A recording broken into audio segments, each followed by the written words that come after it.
তদন্ত চলছে, দেখা যাক। ও তো টিএমসিই করতো, টিএমসির লোক, আর যত কিছু অপকর্ম হচ্ছে সব জায়গায় তার নাম শোনা যাচ্ছে। তো ওর পিয়ে ওর বাড়িতেই তো যাবে, কেন যাচ্ছে, কোথায় যাচ্ছে, আর কোথায় কোথায় যেত, সে সব বেরোবে এখন। দেখো, আজকে আবারও তলব করা হয়েছে অভিষেক বন্দ্যোপাধ্যায় আত্মসহায়ক সুমিত রায়কে সকাল 10টার সময় ভবানী ভবনে।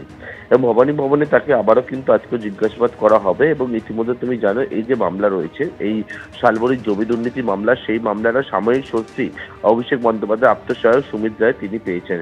কিন্তু এই মর্মে এই যে স্বস্তি তিনি পেয়েছেন, সেখানে কিন্তু আদালত নির্দেশ দিয়েছে যে তদন্তকারী অফিসারকে সহযোগিতা করতে হবে। সকাল 10টা থেকে সন্ধ্যে 6টা পর্যন্ত জিজ্ঞাসাবাদ করতে পারবেন তদন্তকারী আধিকারিকরা।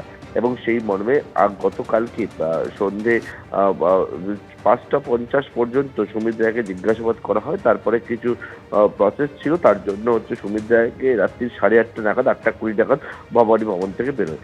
আজকেও কিন্তু আবারও তলব করা হয়েছে একই মামলাতে, এবং তাকে আবারও জিজ্ঞাসাবাদ করা হবে। তবে সিআইডি সূত্রে যে বিষয়টা জানতে পারছি, এই যে বিষয়টা উঠে এসছে, একটা কোটি কোটি টাকা দুর্নীতির বিষয় উঠে এসছে, এবং সেই জায়গায় সুমিত রায়ের কাছ থেকে একাধিক বিষয় জানতে চাওয়া হয়। মূলত মানি ট্রেলটা, অর্থ কোথা থেকে টাকা আসছে, কোথায় যাচ্ছে, তারপরে টাকা কোন পথে যাচ্ছে, সেই বিষয়ে একাধিক বিষয় ইতিমধ্যে সিআইডি কাছে যে তথ্য প্রমাণ আছে, সেই তথ্য প্রমাণের ভিত্তি করে যখন অভিষেক বন্দ্যোপাধ্যায়ের আত্মসহায়ককে কাছ থেকে জানতে চাওয়া হয়, সেই জায়গায় সদুত্তর তারা পায়নি অনেক জায়গাতেই। এবং এই সদুত্তর না পাওয়ার জেরে আবারও তারা মনে করছেন জিজ্ঞাসাবাদ করার প্রয়োজন রয়েছে অভিষেক বন্দ্যোপাধ্যায়ের আত্মসহায়ককে, এবং সেই জন্য আবারও আজকে তলব করা হয়েছে সকাল 10টায় ভবানী ভবনে। অমৃতা। ধন্যবাদ পার্থপ্রতিম তোমাকে। আজ সকাল 10টায় ফের তলব করা হয়েছে সুমিত রায়কে। আর গতকাল যখন তিনি ভবানী ভবনে পৌঁছন, ভেতরে প্রবেশ করার সময় সাংবাদিকদের প্রশ্নের উত্তরে কিন্তু নীরব ছিলেন তিনি। আপনি কোথায় ছিলেন? আপনারা খোঁজে করে অভিষেক বন্দ্যোপাধ্যায়ের বাড়িতে তালা ভাঙতে যাচ্ছে তো পুলিশ। হ্যাঁ, দুর্নীতির সঙ্গে যুক্ত। অভিযোগ। আপনি কোথায় ছিলেন? আপনারা খোঁজে করে অভিষেক বন্দ্যোপাধ্যায়ের বাড়িতে তালা ভাঙতে যাচ্ছে তো পুলিশ।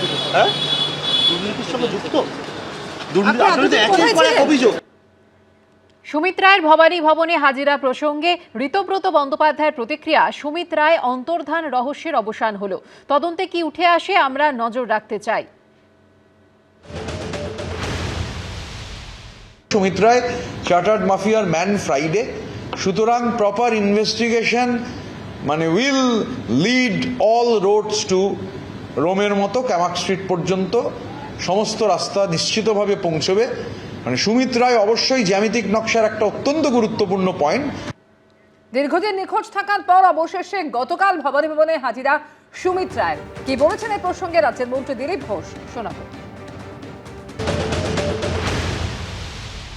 তদন্ত চলছে, দেখা যাক। ও তো টিএমসিই করতো, টিএমসির লোক, আর যত কিছু অপকর্ম হচ্ছে সব জায়গায় তার নাম শোনা যাচ্ছে। তো ওর পিয়ে ওর বাড়িতেই তো যাবে, কেন যাচ্ছে, কোথায় যাচ্ছে, আর কোথায় কোথায় যেত, সে সব বেরোবে এখন।